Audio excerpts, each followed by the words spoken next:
Welcome to the driver's seat. We're standing next to the 2019 Chevy Tahoe, and even though this is a brand new SUV, it's a 10-year-old SUV because that's how long this particular body style has been around.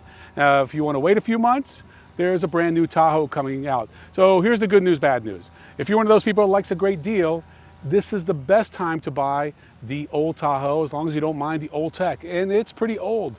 Everything inside is very dated.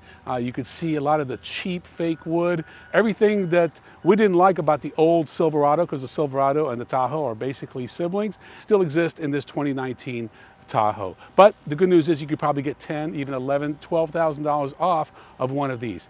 Now, if you like the latest and greatest, then you're gonna have to wait about 6 months. The brand new Tahoe and Suburban are coming out, and they're not gonna be, wheeling and dealing on those like they are on the old ones. But this is a tried and true vehicle. It's been the workhorse for GM, both the Yukon from GMC and the Tahoe from Chevrolet. And it's really one of the best body on frame basic SUVs. Wouldn't put it up there with the Land Cruisers for off-roading, but then again, it's not priced like that. If you've seen the interior of the all-new Silverado, it'll give you a glimpse of what the next generation Tahoe will look like.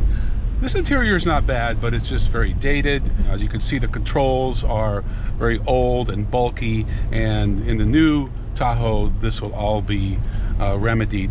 If this doesn't bother you, the smaller navigation screen and the antiquated gauges, then again, you can get a great deal. They've come a long way with their plating, but still they have a long way to go. You've got the contrast stitching, which is nice. One thing you'll notice when driving this is that the C-pillar is just massive, and you get terrible blind spots in this vehicle. It's been a while since we've driven one of these Tahoes, just because it's not that relevant anymore, other than it's just a good old basic body on frame SUV. Overall, it's just a big, bulky vehicle. If you're under 5'6" or so, I think you'd have a hard time seeing over this massive dash, this big hood. There's, just a very bulky vehicle. This is really why, go ahead, you hold your comments, but small soccer moms probably should not be driving this thing around. I gotta tell you, getting behind the wheel of this Tahoe really makes you feel like you're in control of the road. This thing is so big. On a wet, rainy day like this, everybody gets out of your way, and it's just nice to have that presence. It's one of those vehicles that you instantly recognize. You understand why so many of these Uber and limo drivers have gone to something like this when they have to carry multiple passengers. As far as I'm concerned, this is still the most fun you can have in a 3-row passenger SUV.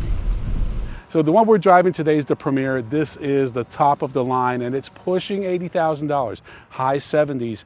But for about, figure $70,000, you can get a nice LTZ, and then you get about 10 grand off of that. So thinking 60 grand after the discounts, not a bad way to go if you need a 7 or 8 passenger full-size body on frame SUV. I'm Ron Doran. Thanks for watching. See you next time on The Driver's Seat.